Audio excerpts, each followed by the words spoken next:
Selamat pagi anak-anak ibu, salam sehat dan salam sejahtera buat kita semua. Anak-anak ibu, sebelum memulai pembelajaran kita, alangkah indahnya kalau pembelajaran kita pada pagi hari ini kita mulai dengan berdoa. Kita bersatu di dalam doa. Tuhan Allah Bapa yang baik, kami bersyukur buat penyertaan Tuhan dalam hidup kami sepanjang hari ini. Tuhan berikan kami kesehatan dan kesempatan. Bapa yang baik, sebentar pembelajaran kami akan segera dimulai. Tuhanlah yang memberkati sehingga boleh bermanfaat dan dimengerti oleh peserta didik kami dan boleh berkenan di hadapan-Mu. Terima kasih Tuhan, amin. Anak-anak ibu, hari ini kita akan mempelajari tentang sistem pernapasan pada manusia. Nah, sebelum kita memulai pembelajaran kita, isilah daftar hadirmu dengan cara memberikan tanda like atau komen pada kolom komentar. Nah, kita lanjut ya nak. Adapun tujuan pembelajaran kita pada pagi hari ini adalah yang pertama, siswa dapat mengetahui organ-organ pernapasan pada manusia. Yang kedua, siswa mampu menyebutkan organ pernapasan pada manusia dan fungsinya. Itu tujuan pembelajaran kita pada pagi hari ini. Lalu kita akan masuk mengenai pengertian dari pernapasan.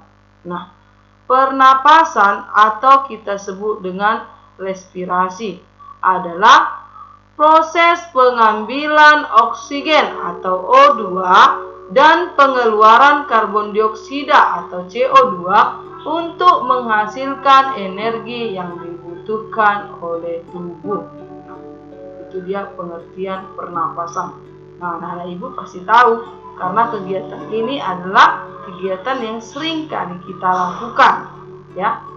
Jadi pernapasan itu mengambil oksigen dan mengeluarkan karbon dioksida, di mana oksigen itu adalah udara bersih yang mengandung oksigen dan ini udara kotor karena mengandung karbon dioksida sisa pembakaran. Itu dia pengertian pernapasan. Nah, sekarang ibu mau bertanya dulu, ya. Kita sudah pernah pelajari ini, nak ya. Ingat nggak apa alat pernapasan pada manusia? Nah, coba diingat ya nak ya. Nah, kita itu kan termasuk makhluk hidup dalam kelas mamalia. Nah, minggu kemarin kita sudah membahas mengenai alat pernapasan pada hewan. Nah, kalau kita termasuk dalam kelas mamalia, nah, apa alat pernapasan pada manusia? Ada nggak yang ingat? Iya. Alat pernapasan pada manusia adalah paru-paru, ya benar. Terima kasih ya. Kemudian paru-paru manusia itu terletak tepat di rongga dada, ya, yaitu di atas sekat diafragma. Lalu apa itu diafragma? Yaitu sekat yang memisahkan antara rongga dada dengan rongga perut. Sampai di situ paham ya nak ya? Oke, kita lanjut. Kemudian paru-paru kita itu nak berjumlah sepasang atau 2 buah, yaitu paru-paru kanan dan paru-paru kiri. Paru-paru kanan itu jumlahnya 3 gelambir atau 3 lobus, sedangkan paru-paru kiri itu jumlahnya 2 gelambir atau 2 lobus. Nah, itu dia paru-paru kita ya nak ya. Kemudian paru-paru kita itu dilindungi atau dibungkus oleh selaput paru-paru yang kita sebut dengan pleura. Jadi pleura inilah yang melindungi paru-paru kita nak, sehingga paru-paru kita itu tidak rusak atau tidak cedera pada saat melakukan pernapasan oleh gesekan tulang rusuk maupun diafragma. Sampai di sini paham nak? Ya. Baiklah, kita lanjut ya nak ya. Kemudian kita lihat organ pernapasan pada manusia. Ayo, apa saja organ pernapasan yang kita miliki? Ayo, siapa yang bisa menjawab? Gua akan sampaikan informasinya ya. Nah, organ pernapasan manusia yang pertama itu ada rongga hidung. Nah, ya. Kemudian ada faring. Yang ketiga ada laring. Yang keempat itu ada trakea. Yang kelima ada bronkus. Yang keenam ada bronkiolus. Yang ketujuh ada alveolus. Kita lihat gambarnya ya nak. Nah, ini dia. Ini ada hidung, ini ada faring, ini ada laring, ini ada trakea, ini ada bronkus, ini paru-paru, ini diafragma. Nah, alveolusnya ada di dalam paru-paru, gambar F di dalamnya. Nanti ini akan kita bahas satu persatu. Nah, kita akan membahas organ pernapasan yang pertama, yaitu rongga hidung. Ya. Nah, rongga hidung. Rongga hidung kita itu nak berfungsi untuk tempat masuknya udara pernapasan. Jadi udara pernapasan itu masuk melalui rongga hidung kita ya nak ya. Kemudian di dalam rongga hidung kita itu ada rambut atau bulu hidung ya yang disebut dengan silia dan selaput lendir. Nah, apa fungsi daripada rambut halus dan selaput lendir ini? Nah, yaitu menyaring udara pernapasan yang masuk ya ke dalam hidung. Kemudian menyesuaikan suhu udara yang masuk, dan yang ketiga menyesuaikan kelembapan udara yang masuk. Nah, itulah dia fungsi rongga hidung. Kita mau lihat mana rongga hidung kita. Ini hidung kita ya, ini lubangnya. Termasuk tulang rawan ini kan ya. Kemudian kita lanjut ya. Organ pernapasan yang kedua adalah faring. Nah, apa itu faring? Faring ya merupakan persimpangan antara saluran pernapasan ya, itu terletak di bagian depan ya, dengan saluran pencernaan itu yang terletak di bagian belakang. Nah, persimpangan antara salur pernapasan dengan pencernaan ini itulah faring. Nah, umumnya faring itu dikenal juga sebagai tekak ya. Nah, ini dia faringnya. Dia ada ke rongga hidung ya, ke rongga saluran pencernaan dan pernapasan. Inilah dia faring. Kita lanjut nak, organ yang ketiga. Siapa yang tahu? Organ yang ketiga tadi sudah Ibu sampaikan atau Ibu paparkan di depan. Yang ketiga adalah laring atau pangkal tenggorokan. Nah, pangkal tenggorokan itulah laring. Nah, fungsi daripada laring adalah untuk menyalurkan udara dari faring ke trakea. Trakea itu sama dengan tenggorokan ya, atau batang tenggorokan. Itu dia fungsi laring. Nah, di dalam laring itu terdapat sebuah katup yang kita sebut sebagai epiglotis. Apa fungsi daripada epiglotis? Yang berfungsi untuk mengatur jalannya makanan dan udara pernapasan sesuai dengan salurannya masing-masing. Itulah dia fungsi daripada epiglotis. Ya. Nah, itu dia epiglotis. Nah, ya. Nah, laring ini juga disebut dengan kotak suara. Kenapa? Kenapa, Bu? Iya, karena di dalam laring terdapat pita suara. Nah, pita suara inilah yang menghasilkan suara pada manusia. Nah, pada laring ini, ini umumnya atau bahasa sehari-harinya sering disebut sebagai jakun. Kalau pada laki-laki dia menonjol lebih tebal daripada wanita. Ya. Nah, itu dia laring. Kemudian kita masuk organ yang keempat, yaitu trakea atau batang tenggorokan yang panjang ya. Batang tenggorokan atau trakea. Nah, ini dia gambarnya. Ini tadi ada laringnya, pangkal tenggorokan, di atasnya ada faring. Inilah yang disebut dengan trakea. Batang tenggorokan tersusun dari tulang rawan berbentuk cincin. Ya. Nah, apa itu trakea? Merupakan saluran penghubung antara rongga hidung dan paru-paru. Ya. Jadi dia memanjang dari rongga hidung ke paru-paru, dia yang menghubungkannya ya. Itu dia si trakea.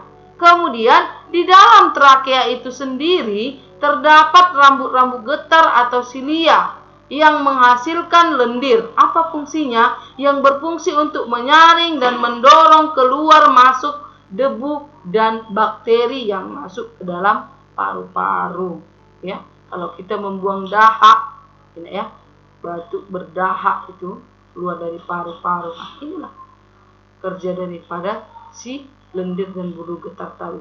Jadi kalau udara itu masih kotor, mengandung debu atau bakteri, akan dikeluarkan oleh si trakea karena di dalamnya terdapat rambut getar atau silia dan lendir yang menghasilkan lendir.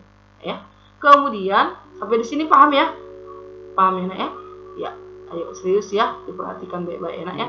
Kemudian yang kelima, organ yang kelima adalah bronkus atau cabang batang tenggorokan. Nah, bronkus jumlahnya sepasang nak, menuju ke paru-paru kanan dan ke paru-paru kiri. Ini dia bronkus ini ya.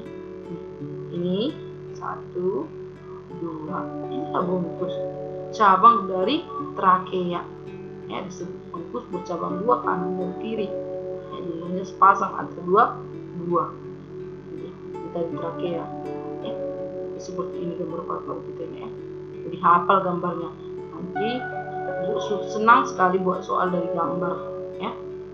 Kemudian kita lanjut ya, anak cabang dari bronkus itu disebut dengan bronkiolus atau cabang bronkus ya. Itu namanya bronkiolus. Nah, bronkiolus adalah percabangan dari bronkus yang ada di dalam paru-paru ya. Jadi bronkus dan bronkiolus itu sudah ada di paru-paru ya. Nah, di ujung bronkus ini percabangannya disebutlah bronkiolus ya. Nah, pada ujung bronkiolus terdapat alveolus ya. Mana bronkus, mem? Ini tadi kan bronkus. Inilah bronkiolus. Ini bercabang-cabang sampai yang kecil-kecil kayak akar-akar halus ini. Ini yang disebut dengan bronkiolus ya. Paham ya, nak ya? Paham ya? Kita lanjut yang ketujuh, yaitu yang terakhir ya, yaitu organ yang terakhir pada pernapasan manusia adalah alveolus ya. Nah, alveolus itu ya terdapat di dalam paru-paru ya. Nah, alveolus berfungsi sebagai tempat terjadinya pertukaran oksigen atau O2 dan karbon dioksida atau CO2. Jadi kalau ada pertanyaan, nak, di manakah tempat terjadinya pertukaran oksigen dengan karbon dioksida, maka jawabnya adalah alveolus. Paham ya? Nah, itu dia alveolus ya. Nah, ini dia dalam paru-paru si alveolus tadi ya. Jadi paru-paru kita kanan dan kiri ya.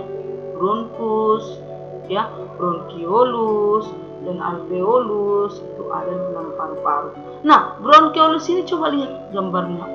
Bronkiolus, alveolus maksud ibu ya. Nah, alveolus ini di ujung-ujung dari si bronkiolus, cabang dari bronkus tadi. Ini gambarnya seperti buah apa ya kira-kira? Ayo, kira-kira seperti buah apa, nak? Ya benar, seperti buah anggur. Ya, ini dia. Seperti buah anggur. Ya, jadi alveolus berbentuk seperti buah anggur. Ini tadi kena alveolus itu kalau kita perbesar, ini dia, kita ambil, kita perbesar seperti buah anggur. Itu dia si alveolus. Nah, di dalam alveolus ini ya dikelilingi oleh kapiler-kapiler darah. Kapiler-kapiler darah. Itulah dia organ pernapasan pada manusia. Sampai di sini paham, nak? Ya, jadi kalau ibu tanyakan sekarang, coba urutkan organ pernapasan pada manusia. Ya, maka jawabnya apa? Rongga hidung, faring, laring, trakea, bronkus, bronkiolus, alveolus. Ya, nah itu organ pernapasan pada manusia ya. Kemudian untuk tugas ada 5 ya. Yang pertama, tempat terjadinya proses pertukaran oksigen dan karbon dioksida adalah titik-titik. Yang kedua, fungsi rambut getar pada trakea adalah titik-titik. 3. Katup yang berfungsi mengatur jalannya makanan dan udara pernapasan sesuai dengan salurannya masing-masing disebut. Yang keempat, percabangan dari bronkus disebut. Kemudian, urutkanlah organ pernapasan yang dilalui udara pada pernapasan manusia. Tadi sudah terjawab ya, Nak ya. Nah, sampai di sini ya pertemuan kita. Tetap di rumah.